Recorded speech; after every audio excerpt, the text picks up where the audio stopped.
All right, everybody. I have Jason with me, Jason Palamara with me, retired detective at NYPD, correct? That's Welcome, right. sir. Correct. Business owner, author, keynote speaker. Am I leaving anything out? I don't want to leave anything out. You got so much going on. Podcast guests, Love several, it. and I love them. But I really appreciate you being here and talking with us. Thanks for having me, man. Right. I appreciate it. We're out here in the Village Studios in LA. A little nook hidden away. You didn't even know it was a studio. No, I would have drove right past it. Yeah. Just another shout out for Jeff and Tina. They're supporters. They're very gracious, and I really appreciate them. But Jason, what we do with everybody, just kind of, could you give us where you grew up, how you grew up, what kind of got you, led you into law enforcement? Thanks. Grew up Long Island, New York. Born and raised. Strong Island. There you go. No, I don't say that. I started out in Regal Park, Queens. Okay. As a young child. Parents moved us out to Long Island. We settled in Hicksville. I went to the military down in Norfolk, Virginia. Oh, nice. Following the military, came back home, lived in Hicksville for a little while, and then my wife and I settled in Farmingdale. Levittown. You met your wife while you were in the military? We met on the USS Theodore Roosevelt. Yes. She was also in the military? Yes, she was. I love that he was living in New York in a town called Hicksville. Yes. And Farmville. Yes. Actually, it was Levittown. I mixed up. You know, when you get to a certain age, you start to, your memories. It all starts mushing. Perfect. So you get out of your military career, you go back to New York. Yeah. And then what made you want to go do that? Especially NYPD, right? It's Yeah.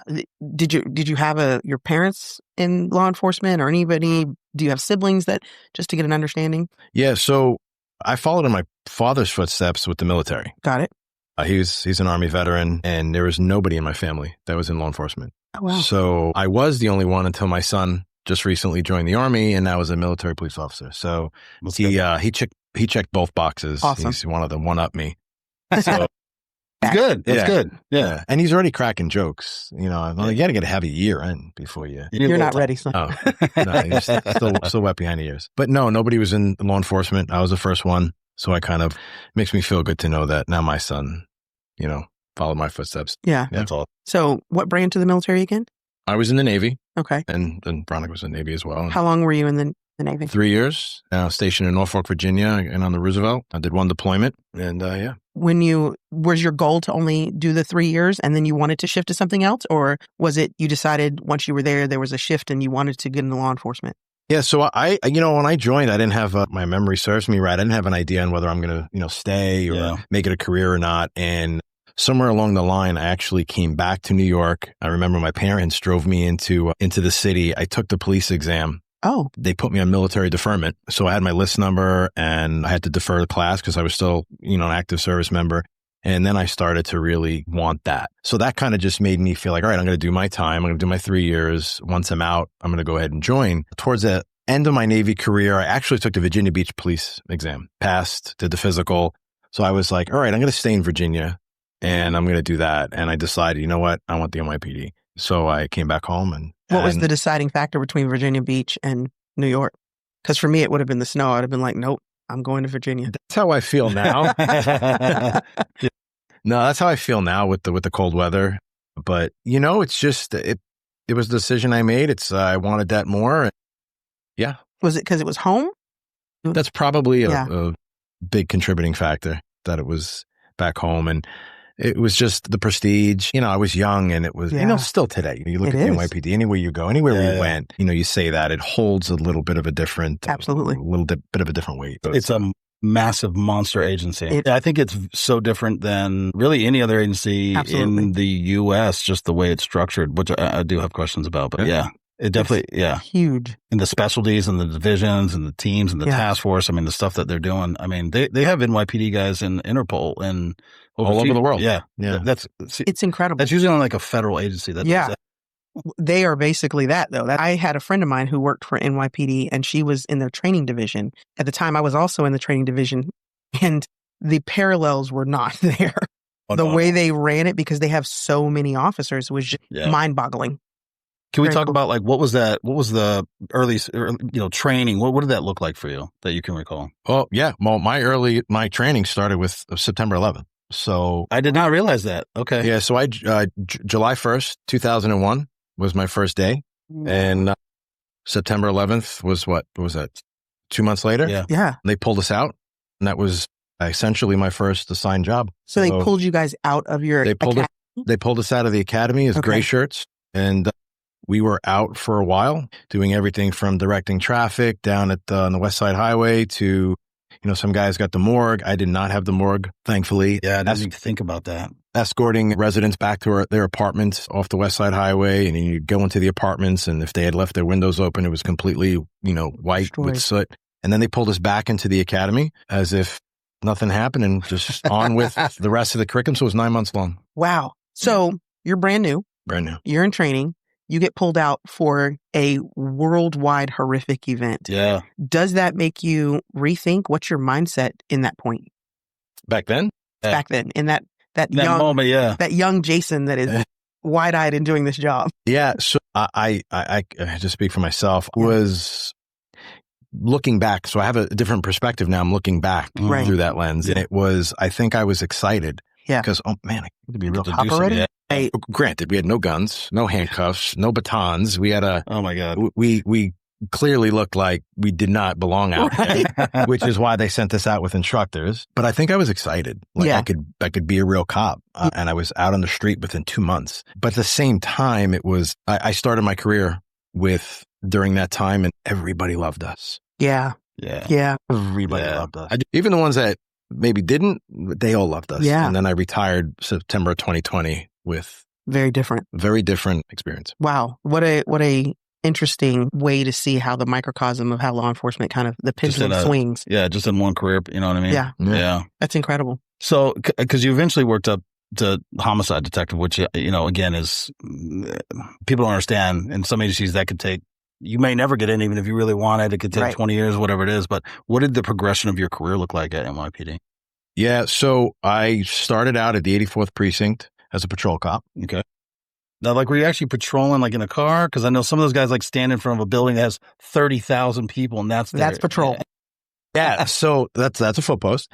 And we all had plenty of foot posts, but I was lucky enough to get grabbed by my friend Kevin. He said, "Listen, I need a patrol partner." Yeah. Okay, I get on the car. So because of him, I was able to get Steady Sector Charlie with him. Nice. And I was out on patrol pretty quick. Downtown Brooklyn. Okay. Downtown Brooklyn, right off Tillery Street, right off the exit of the BQE, Brooklyn Bridge, Manhattan Bridge, all the courts. And I did a year on patrol. And then I had the opportunity to go to the conditions unit. At the time, I don't know what it looks like today, but the conditions unit was all quality of life offenses. We were plain clothes, so that was cool. Yeah, that's very cool. When you say quality of life, what do you enforcing? People drinking in public, using a bathroom, things like that. Violations, misdemeanors, and then I had the opportunity to go to that unit. And listen, I drove an unmarked car. I was in jeans and boots. Good tactical. Yeah, of course. Gear. Yeah. Where you can't run after anyone because you're wearing boots. But you need to look good. You gotta look good. Nobody could tell who you were. We all had blue jeans, Timbs, a jersey of some sort, and a ball cap, and we were completely inconspicuous. Nobody knew. Undercover. Nobody knew. The most undercover. I love it. We actually had a sergeant at Hillsborough that wore cowboy boots. Yes, he did. And I remember watching him. He did these super high kicks whenever he was kicking, but his foot would just slide. But you look good. He absolutely did. Was the idea behind being in plain clothes so that you could walk up and actually be able to observe the crimes, or were you undercover and kind of infiltrating that way? I mean, so we weren't quote unquote undercover. It was just basically an element of surprise. From there, I went into the crime team. So that was all felonies. Right? It's interesting how they break it down. Yeah. I mean, listen, you commingled, but I did crime. I was there. I was in crime for 6 months. I was in conditions for about two plus years, crime for about 6 months. And then I was lucky enough to get pulled up to the 84th Precinct Detective Squad with 4.5 years on. That's very quick. I don't think people understand how quick that is. That's incredible. Yeah. That was very quick. That says a lot about what you were doing, the job quality that you were putting out. Yeah, either that or they were short. Hey, listen. Could have been that. Fair enough. We'll just say it was the... Let's go with the first one. We'll go with job quality. But now. Yeah, and I spent, from, what was that, 3, I think? No. See what happens when you That's okay. That's all right. I spent about 10 years in the squad, and I went from, I was on the grand larceny team. I did financial crimes, which I really enjoyed, really boring, but I loved it. I'm in the same boat, yeah. Everybody who does financial crimes always says that. You know, it's until I got to homicides, and I know we'll go over that, but I love just not having any idea who you are. Yep. And then you spend months doing it. You get to the end and the complainant's like, nah, I got my money back. I'm good. I don't want to. Yep. That does happen on occasion. So when I was a deputy and trooper, the idea of doing a financial crime, I was like, absolutely not, under no circumstances. Burglaries, robberies, like people crimes is what and then I got onto the Fed side where that's pretty much Secret Service. You joined Secret Service. And that's all you do. But I liked it because for me, it was like a puzzle, to your point. And then, but also to your point, once I figured out who the bad guy was, I was like, I'm done. I just want to move on. But there's all this process with it, all that. Anyway. Yeah. No, fair point. The chase. Yeah, it's the chase. So, I had my 10 years there, and then I had the incredible opportunity to get over to cold case. And I remember a buddy of mine. You started off with cold cases?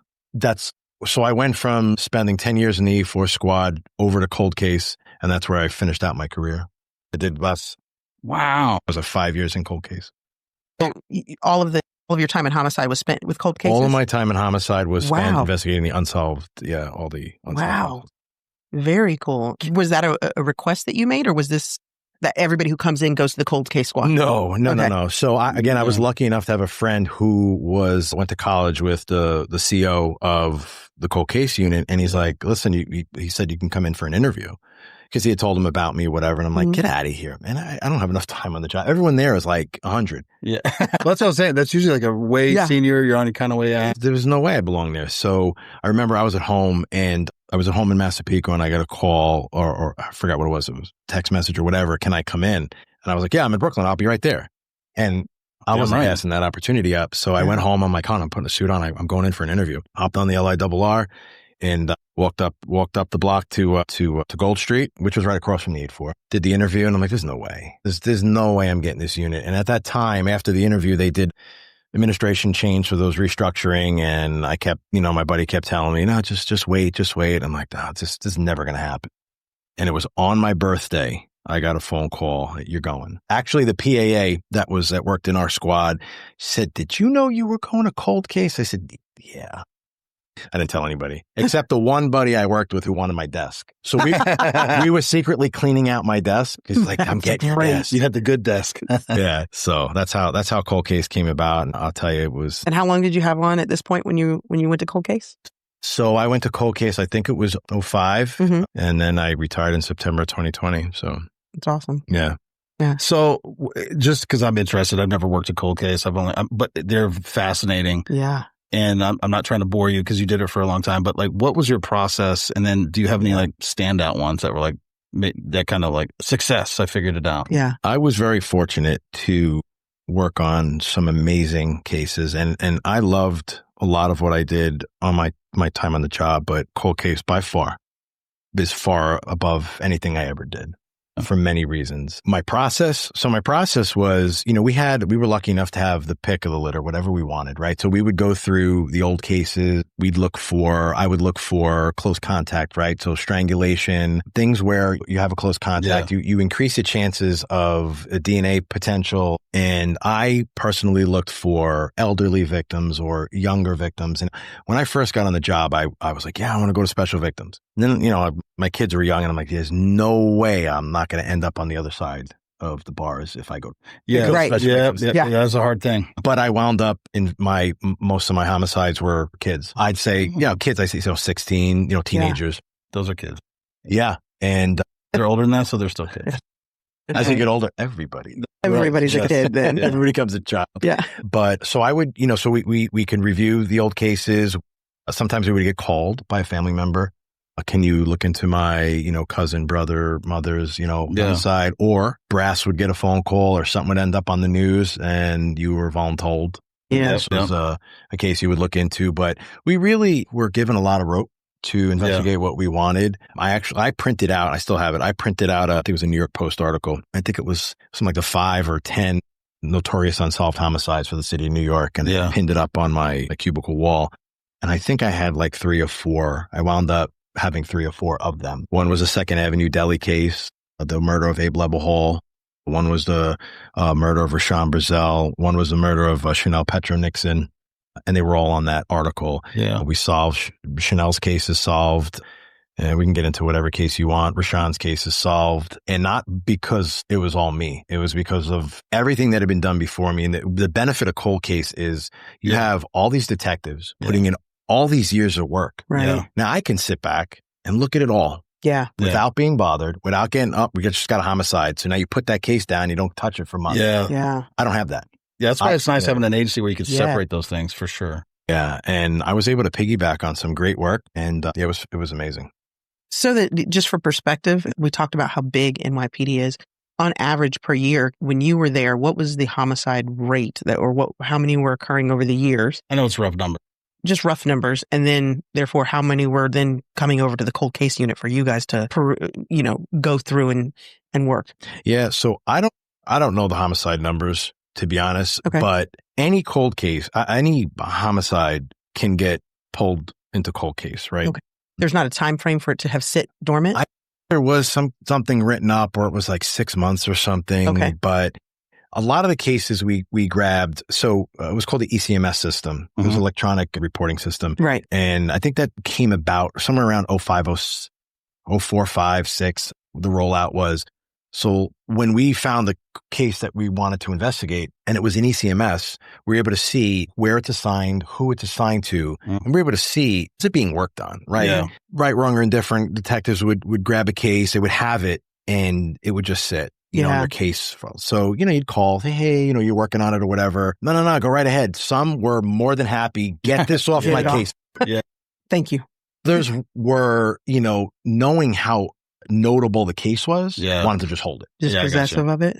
Right. Honestly, I never had a situation where, a detective was like, no, I'm going to keep it. And it was great to work I was in Brooklyn North, basically. So with the Brooklyn North Homicide Squad, we had to pick about the city. So at the time, the cold case office was on Gold Street, right across the street from the 8-4. Now that Brooklyn office is in Manhattan in the basement of the old Academy on 20th between 2nd and 3rd. There's one in the 50, and there's one in the 105. That's a Queen's office. But we could take a case in any borough. Okay. Yeah. What was the prosecution looking like for a cold case? Like especially something that's, well, maybe not 6 months, but like one that's set for years, or is there one you cleared that was the oldest one and was it prosecuted or? So the question of was it prosecuted is a loaded question depending on what DA's office you're talking about.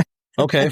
That's fair. I guess what I'm trying to get to is like a case sat for, 5-10 years. Yeah. And then you looked at it, we found the guy, and all right, now we're I could just see a lot of room for defense and all that stuff, like to pick that apart. But yeah, I'll give you an example. I have a case from 1996. It was a stabbing.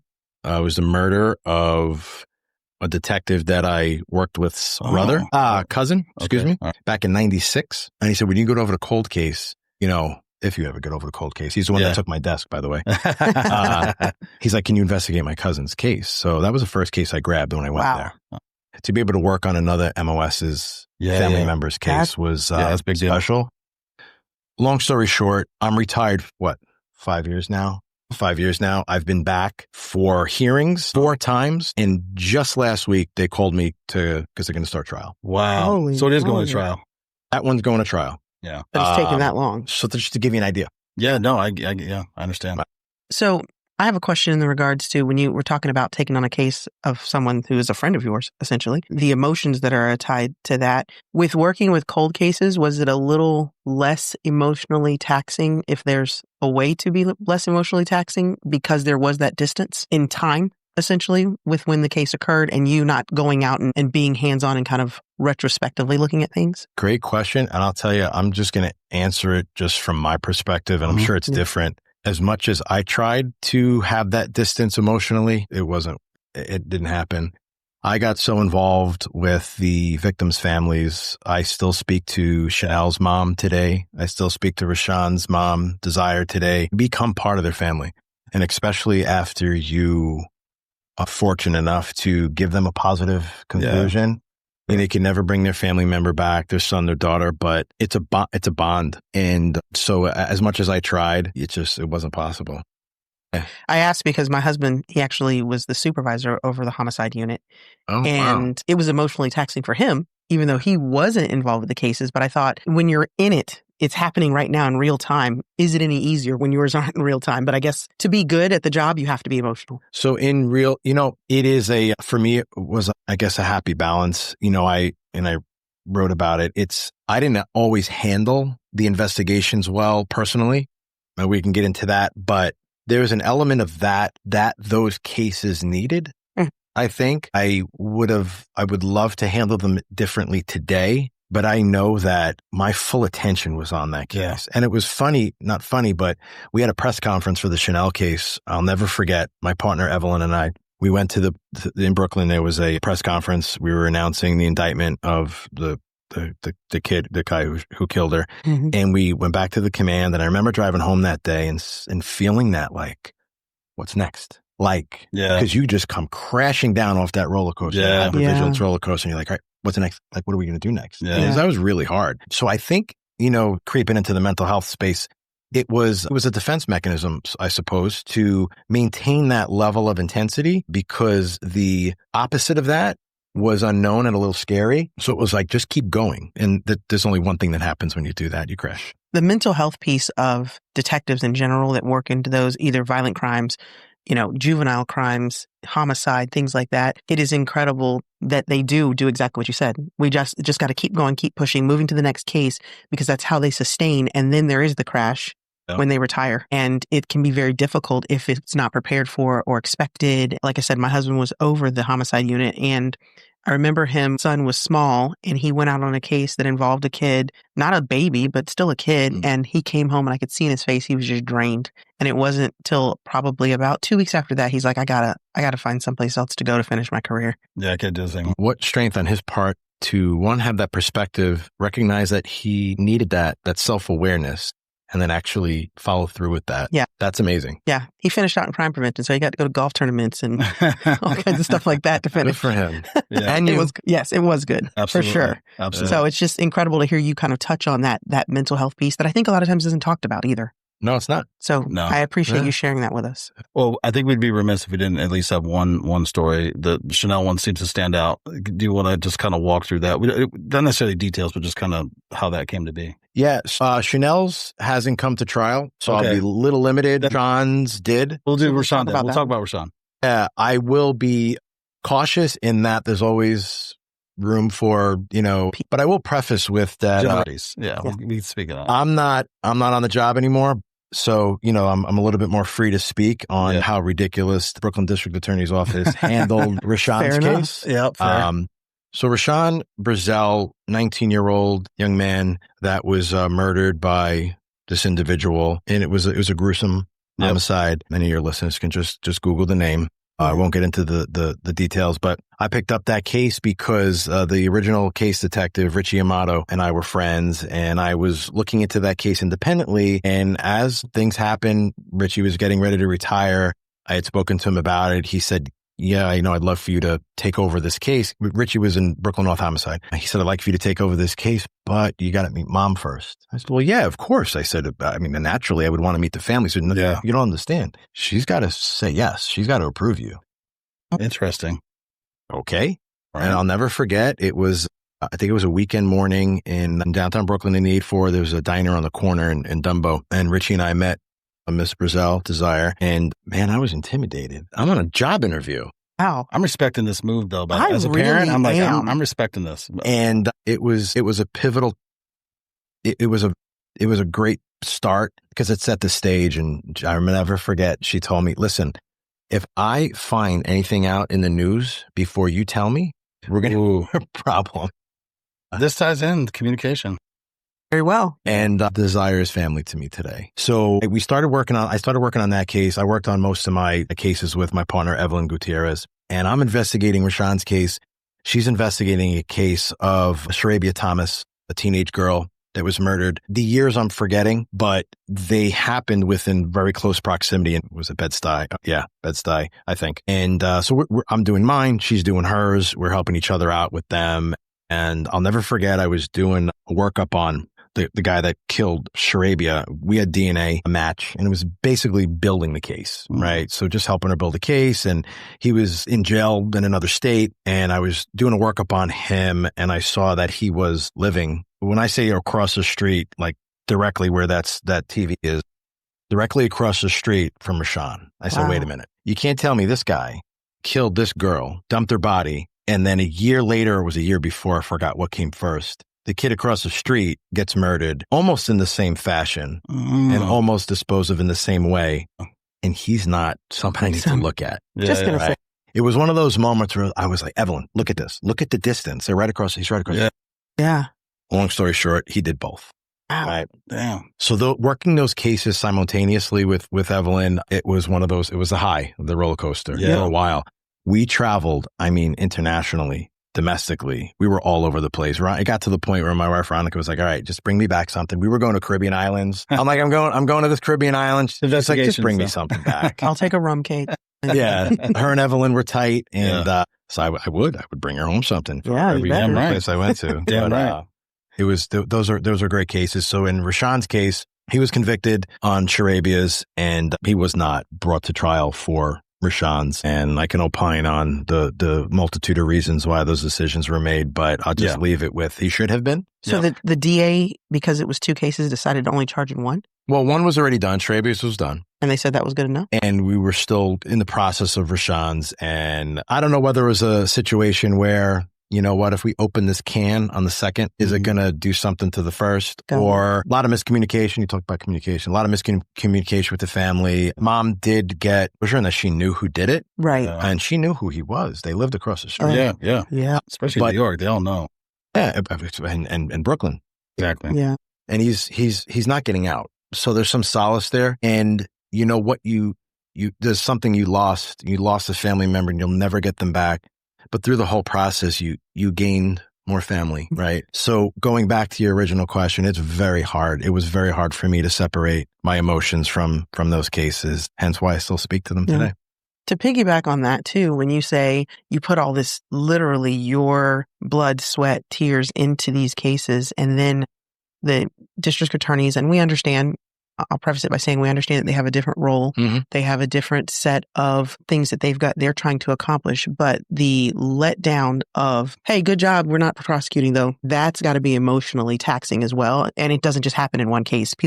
That's the part I think of policing and law enforcement that people don't realize that is there, where you have this officer who really is invested, and then this happens. Well, what happens is everything kind of starts in a whole new direction.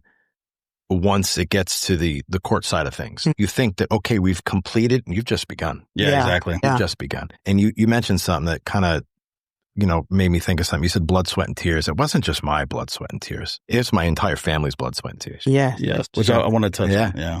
That's a big piece, again, that is not often talked about. Yeah. I'll keep saying it. My wife was just as much a first responder as I was. Yeah. Especially with homicide. Sure. And I can say that as being married to someone in homicide. When we had our son, he was about 4 or 5 weeks old, and he left on a case, and I didn't see him for, I think it was 5 days straight. It was a lot. It absolutely is the families as well. I didn't mean to cut you off. No, I want to close out the communicate, because we did 2-part interview with Lisa Plum, who you can see that on the show, but she both her parents are pedophiles, and so she had many interactions with law enforcement, and some of her lit downs were these detectives that would come in. They were super heavily invested, wanted to see the case through, and made her feel like, okay, I can rely on this individual. And to your point, it's interesting to hear another side of it, but the mother of the victim, right, was like, please let me know before I see it on the news. Just like communicate with me. Just let me know what's going on. That was her big request. Unfortunately, she was let down several times. And then one, kind of a coup de grace one, was an investigator who was like, I'm going to let you know as soon as the indictment, I'm going to call you. Never called. She tried to reach out to him. He goes, don't ever call this number again. Like, just dropped it. I mean, just wild. And I was like, that really, I know investigators who don't do that. Right. Yeah. And so it's sad to hear that, but it sounds like it's wonderful. It sounds like you understand. Yeah. That's what I like to hear. So to your point, and kind of ties into the next phase, but we've had several officers, detectives, supervisors that have openly admitted the job was my family first, always, and their family was second, until they get out or they retire, and then they realize that was a mistake. Was that ever the case for you? Like, did you go? Yeah, so I probably would say the job wasn't my family, the work was. I love the people I work with. Evelyn is family. still today, I still talk to a lot of the people I worked with, but I just really enjoyed the work. Yeah. We can go down, I mean, this can go in a bunch of different directions, but you get hungry for that advancement. You get hungry for that promotion. You get hungry for that. Well, everybody else is doing 60, 70 hours. Well, I need to be doing 60, 70 hours because then I'm not doing what they're doing. I want to transfer. I want to solve this case. We can go on and on that you start to get involved in a way that you don't realize until you're just so far in. Yeah. And then you don't even realize it when you're so far in, right? And then it's too late, right? And you're not in a good place. So I was very much invested in the job. And I've said this before, even when I was home, I wasn't present. Yeah, your mind's on other things. Veronica tells a story when we went apple picking once that we would go out east to Eastern Long Island and go apple picking with the kids or pumpkin picking, whatever. We would apple picking this time. And she said that I was standing in between two of the rows of apple orchards. And she's like, you were just staring into nowhere. Yeah. And I don't remember that. I don't remember. She said, you were just staring into nowhere and I was calling your name. So how often did that happen? It was just like, I'm home, but my brain and everything is just in the cases or at work or where else. It wasn't with my kids. So. Yeah, that's something I'm happy to realize it now, but my kids are almost grown. And I got into this world of law enforcement because I was in banking before that. And then I got into this world of law enforcement. And smooth transition. Very smooth, right into financial crimes. But I fell in love with it and it became like a driving force for me because there was so much to learn. I enjoyed the work. I enjoyed the people I was working with. And my kids at a very early age, they recall this now, but they're like, you would get so excited when you were putting on the uniform, you were, going out to do it. And I dove into it. And to your point, I was like, I'm doing this. Like I justified that passion and desire because I'm like, I'm doing this to support them and I'm going to give them a good life, a better life. I got to be good at my job, that whole thing. You say that? Absolutely. And then I progressed to, I was a trooper and then I become a Fed and I'm like, I'm progressing. And the whole time I'm progressing, I'm doing all these things. And in the meantime, I'm missing birthdays. I'm missing holidays. I'm missing recitals. I'm missing all these things. I will say this. My kids were both in music, which was amazing, but you get one shot because it will do whatever it is for a year and they have one recital. And if you're not there, it's a wrap. And that's the one they remember. Of course it is. Whereas if they play games, you're like, I caught 2 of the 17, but it's something you don't realize until after. And you're like, damn, was it worth it? Yeah. At the time it felt like it was, but you missed so much. I think what you said, we're doing it to support our family. We're doing it for. Oh, yeah. I think it gets to the point, at least it did for me. Of course, that's what I said. Oh, yeah. Right. Because that's a noble thing to say. Absolutely, it is. But no one's going to challenge that. I'm working for the community. I'm arresting bad guys. But that's not always the case. It's a cover. It's a good thing to say to make you feel like what you're doing is what you should be doing when you maybe shouldn't be doing it. Yeah. And especially when you start early in your career, you're doing as much overtime. So even got to show to up. your point, even when you're home, you're not home. You're either sleeping or you're doing whatever it is you're doing, or you're getting ready to go to your I thought you had today off. Yeah, but I got this assignment popped up. I can make whatever money. They're just built. When your wife has to help the children be a certain way when you're home. Yes. You're touching on it. You maybe should change what you're doing. Yeah. Yeah. Man, that's a point that you don't hear vocalized very often in general, but especially in the law enforcement world. Hey, daddy's home. You gotta, Because not only are you talking about you're not there, but even when you're there, the hypervigilance, it's all the other mental health components, the stress of, with a case like with homicide, am I going to figure this out? I do have the pressure of this mom who has now accepted me to be the detective for her son who was like the gravity of all that weighing on you creates a space where you're not fun to be around. A lot of the mental health struggles that first responders deal with, we're talking about cops right now, that we deal with as detectives manifest themselves in not so nice things, right? I was angry all the time. Yeah. Oh, yeah. Right? Mm-hmm. I thrived in the argument, right? Yeah. No, I'm right. Yeah. Right? Yeah. And I'll battle with you. I tell you, Veronica says, I'm not somebody you're interviewing, right? Not a criminal. I knew I was right in the beginning of the argument, but you just made me feel like I'm not, like at the end of it. But it's because I'm good at my job. Yeah. Right. Yeah. But it was so toxic. Yeah. Or when you start using your training, kinesics and all that stuff, you're like, I know you're fucking lying. Whatever. It's like, I'm not a bad guy. I'm not a criminal. Stop talking. I'm not trying to fight with you right now. I'm just trying to have a conversation. Yeah. But it's a lens that I wasn't seeing. like I am now. And I am a firm believer, you can have bad situations. What are you going to do with them? And I think that everything that I had been through my career, how I handled it, good, bad, gave me the opportunity, if I chose to take it, to show my son now how to not be certain things and how to be certain things, right? Make his own way, but he could either learn the bad things or learn good through the bad things that I did. That was up to me. Yeah. So I look back and I'm very, very grateful for everything, good, bad. I don't want to repeat some of it, but I'm very, very grateful for it. So we're down this path of talking about the mental health piece. What was the change? Did you change while still at the job, or was it retirement and then having to recognize now I got to find the next phase of my life? So the short answer is I hope I'm never done changing. Right? That's good. On the job is your answer. So I got to the point where I was just, a lot of people say, how you doing? Yeah. What are you going to say? You're going to say, I'm good. I'm all right. Good, right? Instead of, how's your heart today? When you ask that, it kind of just makes somebody pause, right? My heart was not good. I was not happy. I was waking up. I was having nightmares. I was just a whole plethora of things. And I was overindulging with alcohol. I mean, I know that's very unique, right? In our culture. Yeah, nobody does that. Nobody does that. I'm probably the only one. And I got to the point where I've talked about this before, and it's so vivid. My wife and I had argued so many times prior to this day, but this particular incident stood out to me, and it was, I'm a man of faith, and I think it was God telling me, listen to me, you're not looking in the right direction, and I can't force you to look in the direction you need to be looking, but I'm going to push you around a little bit. I'm going to nudge you. And I remember she told me she was done, and that was not an unfamiliar statement, but this time it sliced right through me. Felt different. And I felt different. Yeah. And I said to myself, I need to do something. What I'm doing and how I'm doing it is taking me away from who I'm doing it for. Yeah. Yes.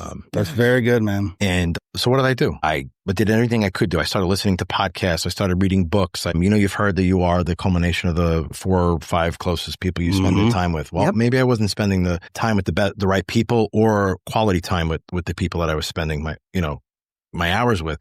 So I just slowly started to, other people have gone through similar type things. Let me listen to them. What did they go through? Well, they found themselves on the other side. So how did they get there? Now, this is coming towards the end of my career. The NYPD's peer support program had just started. I was a peer cohort. What year was that, roughly? So I retired in 2020. So it was before COVID. So it was, what was that? 2019, 2020. Yeah, that flowed in there. So I was in the 4th class. I became a peer support counselor with the NYPD. Wow. At that same time, now COVID happens, right? I become a crisis intervention counselor with the crisis center in Long Island, which I still volunteer. I'm not answering the lines anymore. Right. But I help train new 988 suicide prevention hotline operators in military and first responder cultural competency. Yeah. So really the whole goal is when they answer the phone, I want them to feel comfortable if they get a veteran or first responder on the phone, that they know that they don't have to be a veteran or first responder. The biggest thing that I tell them is that we're all humans. Connect with them on a human level and you're going to do great. So I became a crisis counselor, peer support member, and that kind of really just started to push me, or I was getting pulled into... depending on where you're at. He said, let me show you where I want to take you. Right? But you need to do it. Yeah. You have to do it because he's not going to make you. No, it's a cool free will. Yes, it is. And you can either choose it or not. That doesn't mean it's going to be easy. No. And I've learned that the not easy is really where the good stuff happens. Yeah. Well, let's tie into that because I want to, this is kind of where you're at now today, not to speak for you, but Living Blue Apparel, Living Blue, the book, kind of what was your progression for that? Yeah. So one of the things that I was doing was, like I said, reading other people's stories and not just cops. Yeah. No, I was reading everybody and I became a bookworm. I said, if that has helped me, why can't that help? Why can't my story or what I went through help somebody else? Yeah. Right. So I was writing and I read a book called But I Didn't Say Goodbye by Barbara Rubel. And I was touched by it. Barbara's parents were both NYPD cops. Her mom was like an original female officer. Their shield still said policewoman on it. Oh, that's okay. And I knew we should ask Meg that. Yeah. We had to know when she was came in, got into law enforcement in like the 80s. So this was before then. Yeah. They still wore the pencil skirts. Yeah. Yep. Yes. Yep. Yeah. And policewoman. Yeah. And her dad was a sergeant. He died by suicide. Wow. And she wrote that book. I read it. It really, I was moved by it. And I'll never forget, I was at the dining room table with Veronica, and I'm like, I want to reach out to Barbara. Do you think she'd be interested in maybe doing something together? She said, like any good decision, really, Veronica's behind it. So I said, there you go. She said, just call her. What's the worst that she can say? She could say no. Yeah. So I messaged her on LinkedIn. It takes so much balls, man. Anyway, I'm sorry. Go ahead. Yeah, I messaged her on LinkedIn, and I'm like, all right. Well, she responded right away. She's like, look, let's talk. And what that was the beginning of a great friendship. And we actually wrote Living Blue.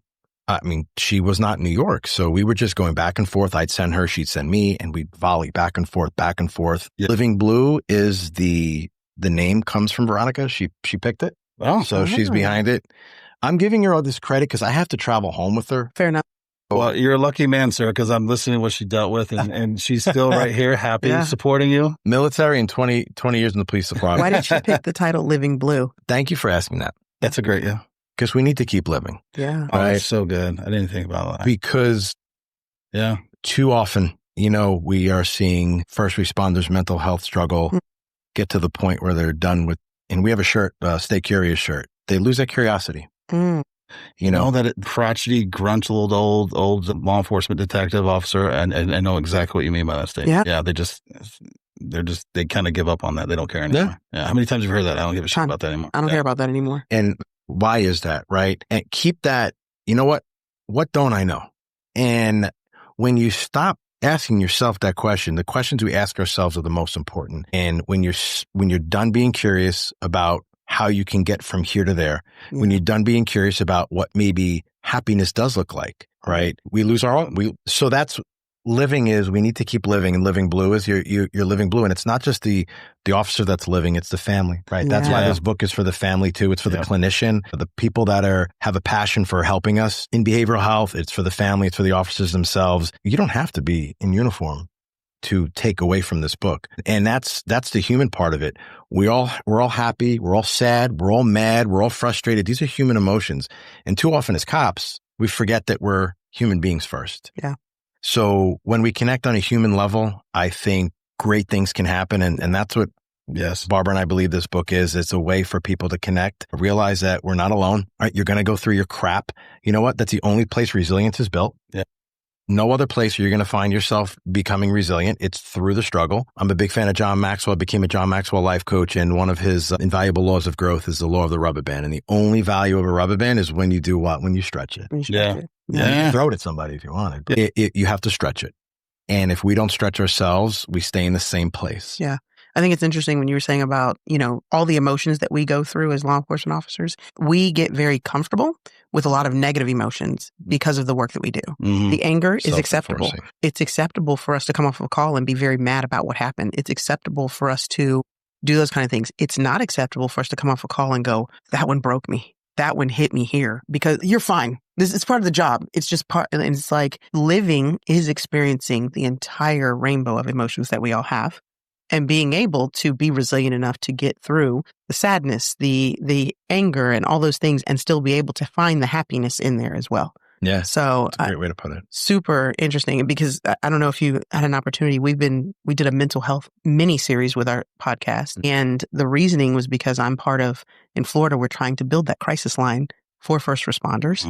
And it's been about a year now that we have gotten it to where it's statewide, but it's been a work in progress to get it going, get it financially supported by the powers that be, and then get cops, first responders, firefighters to use it, Get them to trust it. Yes. The biggest hurdle. The part. Yeah. We talked about the stigma. We talked about that a lot, but it's still alive today. But you talk about your type 4 or 5, and I've said this many, many times, and I'll continue to say it. I was very lucky in my career because I started it with who's now one of my best friends, BJ. We were in the academy together. And so I had that rock to kind of bounce off of. Mo came in a couple of years later as a veteran deputy, and just her willingness and ability to mentor us, but be there. Like we would talk about all kinds of shit. I mean, relationship stuff, cop stuff, politics and law enforcement, which is, it's a whole thing.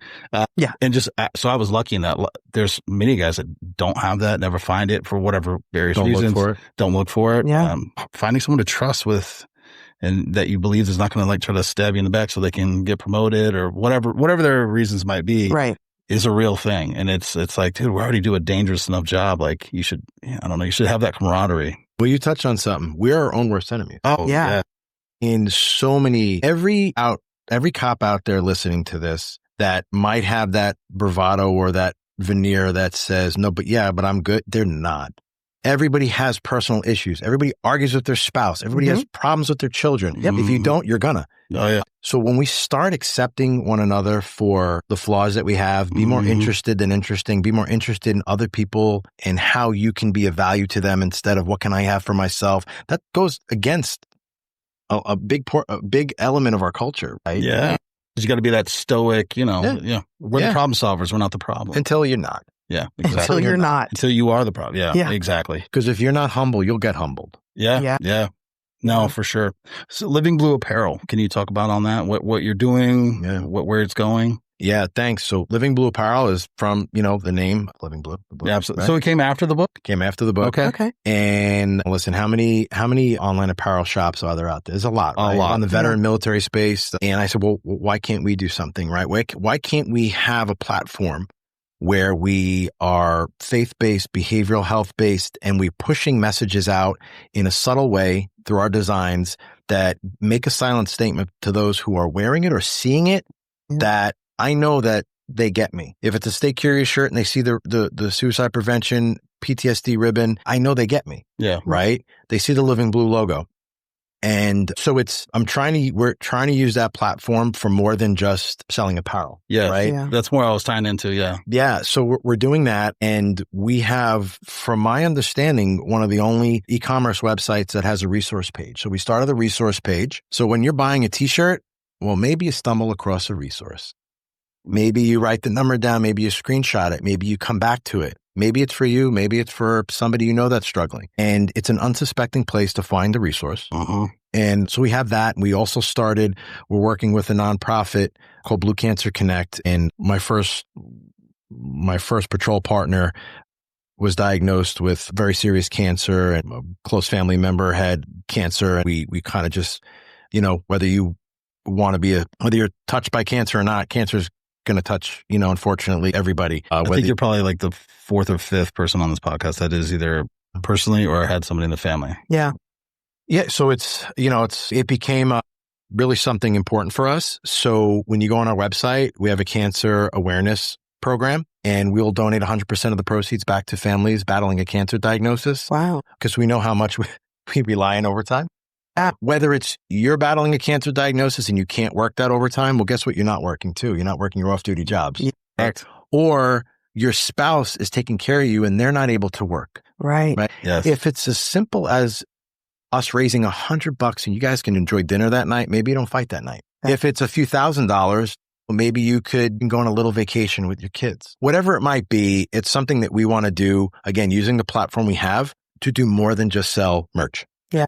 I'm thank you, because I wanted to tie into that. But if you don't mind, because we talked a little bit before, but the equine therapy is the one. Just what is that? What does that look like? And then two, your story about you were going, when you start doing keynote speaking, you're like, I'm talking to a room full of clinicians. I'm just a knuckle dragger cop from NYPD. These guys are PhDs. But first, the equine thing, and then I want to tie into that. Yeah. I love that story.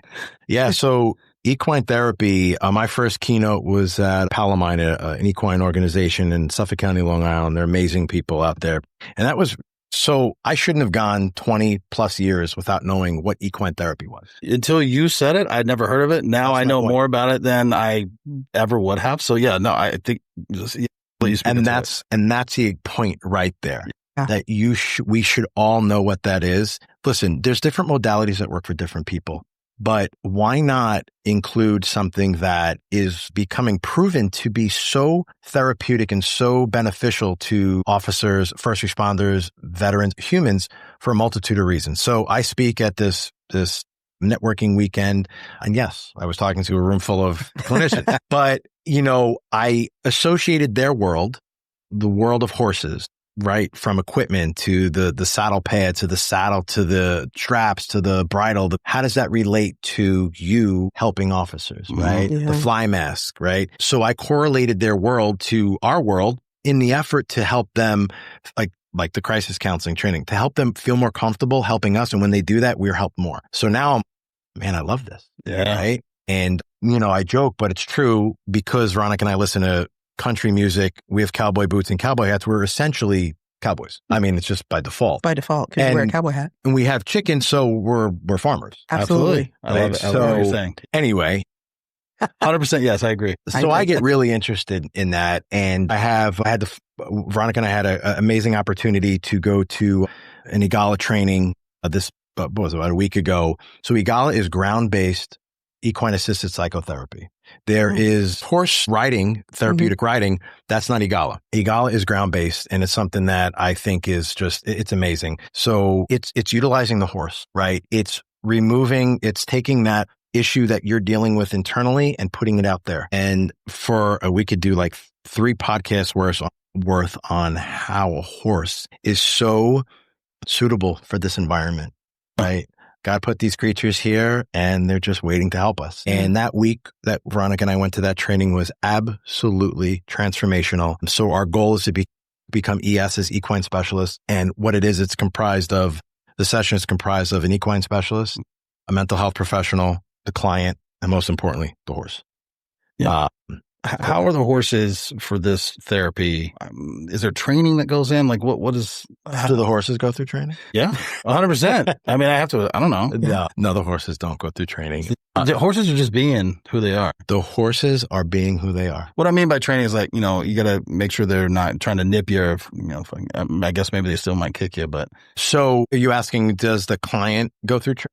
Does the people who are the equine specialists? Yes, sorry. Well, absolutely. So there has to be one EGALA certified individual in the arena for that session. So whether it's a mental health professional that's EGALA certified or the ES that's EGALA certified, it is good that let's say the ES is certified, but the mental health professional is not. It's good that they go through the training anyway because it's a very specific way, very intentional things that happen in the arena, way you speak, activities, the interaction between you and the client. It's very intentional. It's specific. Yes, there is training. That's what we went to. We went to and there's ongoing training. I mean, you need a lot of hours to become a fully certified equine specialist, but can't start somewhere, right? So forgive me. I know little, like you said, about equine therapy. So to understand what you're saying, it's ground-based. So you're not riding the horse. No. Is it a therapy session where you are at the same time trying to manipulate the horse and get them to do something? Or is it just, I guess, what does a session look like? Of the question you just asked. Yeah. Are you trying to manipulate the horse to get them to do something? Yeah. They're going to get you to do something. They're going to get you to think in a different way. Okay. And it might not happen in that session. It could happen when you go home and you go, my gosh, I didn't realize that. Yeah. Right? Horses are prey animals. Most people don't know that. Yeah. Yes. Horses are prey animals. That's why they're animals. skittish sometimes. This might sound familiar to the population we're talking about. They either trust you or they don't. Yep. Yes. So I guess that's more what I was alluding to because there's a bond. Back it up. It makes sense to me when you first brought it up. There is a bond. If you've ever ridden a horse, been around horses, when they trust you and they like you and you feel that. But I will also say when they don't like you, you feel that as well.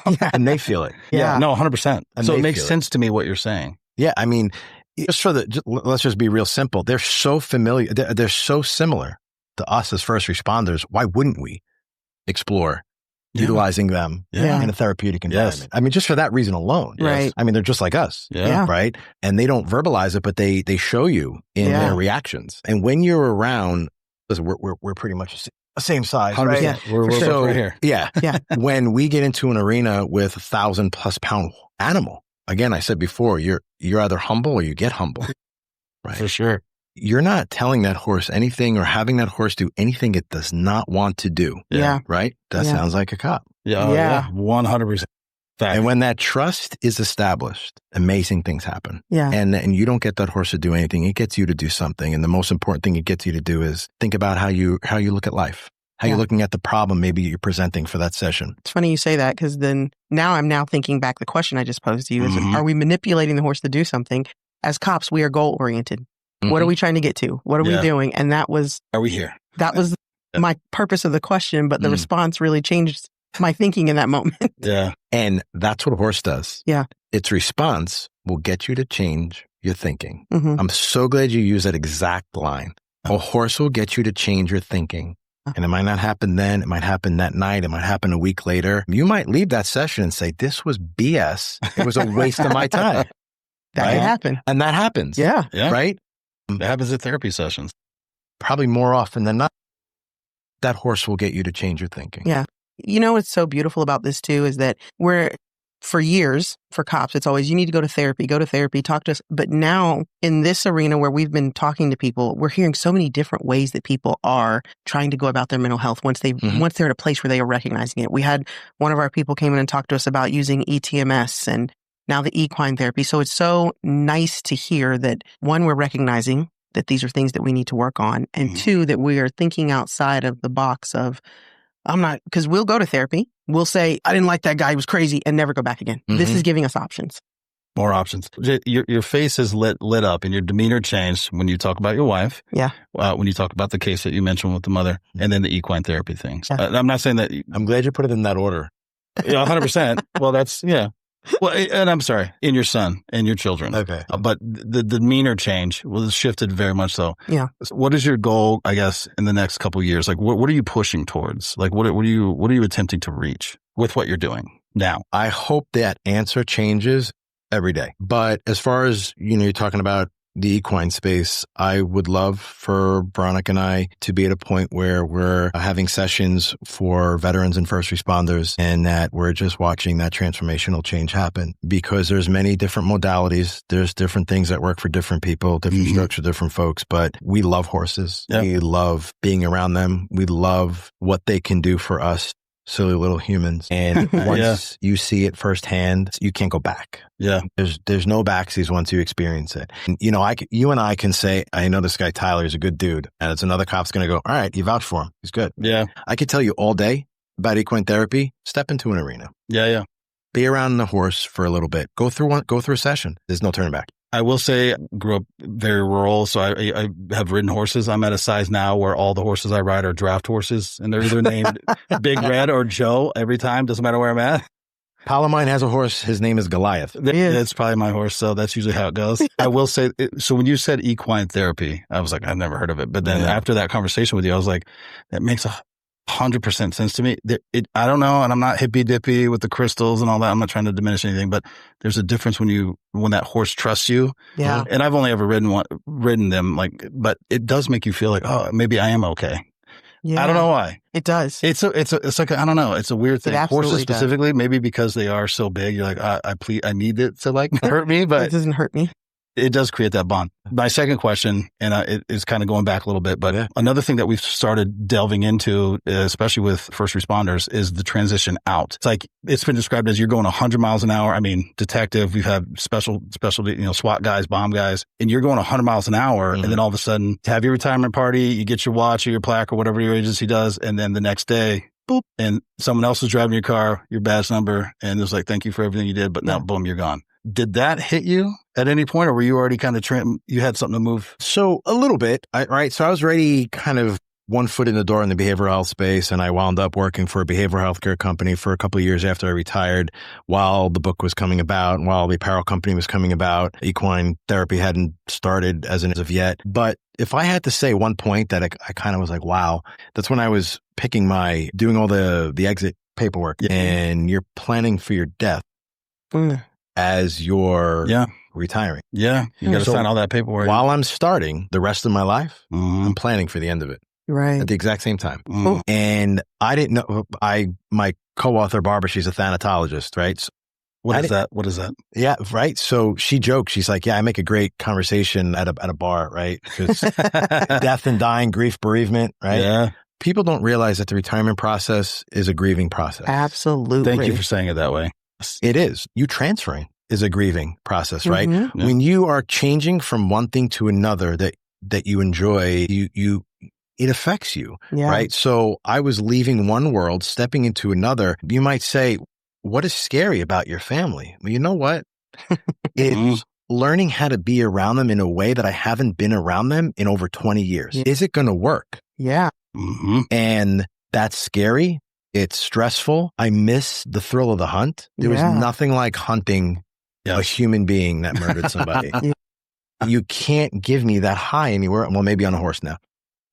See, we're getting in there. Yeah, but it's a grieving process. So it was, I remember coming back from my financial advisor's office when I was, finishing everything up, and it's all right, I'm doing this. And I was on Sunrise Highway in Long Island, driving back to my house in Massapequa, and I got emotional.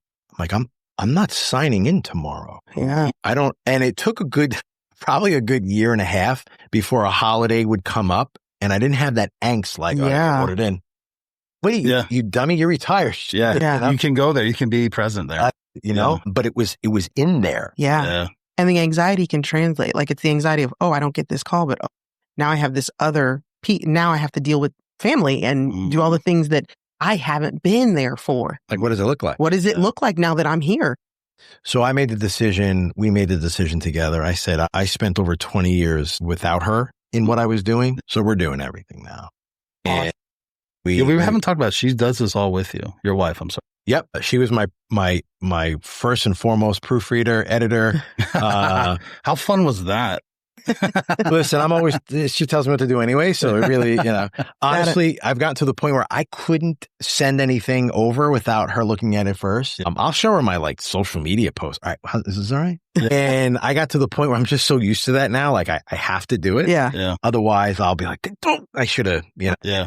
And so we're involved doing the book together, obviously the apparel company together. We've built that from the ground up, and now we're entering this equine world together. And I'm just excited that the opportunity to change and be a positive influence in the lives of people that are struggling. There are people that are struggling. You don't need to go through some of the things you're going through. Yeah. Learn from others. Let us shorten that curve. Yes. That learning curve for you. You're still going to have to learn on your own. Yeah. But maybe we shorten the time a little bit that you would need to get to that point where you're okay and your family's okay again. I couldn't have written the book without Barbara, right? She shortened that learning curve for me. Yeah. And I had a mentor. She's still my mentor. So why not have that in the behavioral health space? Why not have that person that says, listen, it's going to be bumpy, right? And I need it to be bumpy for you. You need it to be bumpy for you. But you don't have to go over those bumps alone. Yeah. Right. Talk about a man of faith, though. That's a faith-based statement for sure. I didn't realize I grew up Catholic. Mm-hmm. Thanks for touching on that. I grew up Catholic. I was an altar boy, right? And I had an amazing upbringing, but I didn't truly find my faith and my relationship with God until a few years ago. So we're a Christian family. We are so plugged in to everything. I truly understand today what a relationship with him means. And if I didn't have that, I wouldn't have anything. He's responsible for everything that has happened in my life. And I am confident today that I had to go through the things that I went through. Otherwise, today wouldn't be today. And if that was all just so my kids don't have to repeat those steps, well, then it was worth it. Yes. Or if it's for somebody else reading the book or just hearing this podcast that says, you know what, maybe I need to make a shift. I don't know what the shift is. Right. Maybe I should explore making it. Let me call somebody. Then it's worth it. Yeah. So it is everything today for me. And I think that's, people have their choices to choose what they want. But I think that's the biggest piece that's lacking today. There'd be a lot less issues if people realize that.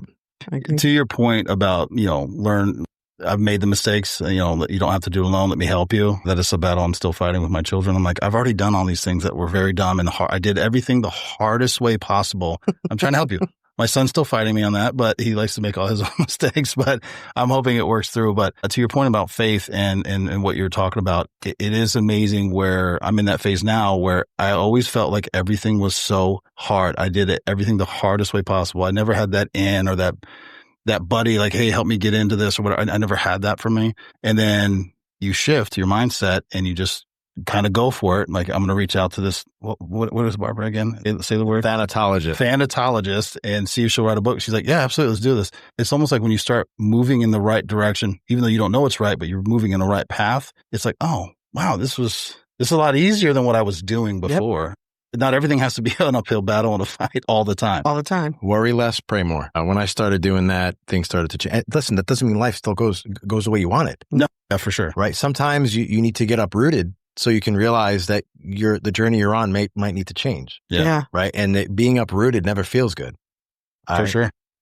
But we all need to be uprooted because sometimes we're getting too comfortable in our paths, and we need that shake. For sure. Mo, anything else? I want to be respectful of time. No, this was awesome. I'm glad that you shared all these pieces of just knowledge, and it is so good to see someone who did all these things that people go, oh, these are, like you were saying earlier, that, he did such great for himself, but then recognize the downfalls, the pitfalls, the things that need to grow, that you need to grow in. So that's awesome. And like you said, being uprooted, doing the hard stuff isn't always easy, but I always say to my son and to my niece and nephew, diamonds are made when something's put under pressure. Mm-hmm. That's how you do it.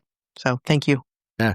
The other analogy I like is when you heat up metal, right? The impurities come to the top. We need to be heated up in order to get rid of that crap we're holding on to. No, for sure. And I'll continue to screw up. Yeah. The only difference is I'm not doing it by myself anymore. There you go. That's huge. LivingBlueApparel.com. Anything else other to contact you or push for you? Yeah, I mean, for Living Blue, LivingBlueApparel.com. Sign up for our newsletter. We're constantly trying to push out other organizations that are doing great work in the behavioral health space and for veterans and first responders. You could find me there. You can find me at info@jasonpalamara.org. Where can they buy your book? You can buy the book on the Living Blue Apparel website. Well, you can get access to it from the Living Blue Apparel website, from my website, Amazon. Awesome. Thank you so much. Blackout Coffee is a proud sponsor of the Street Tales Network.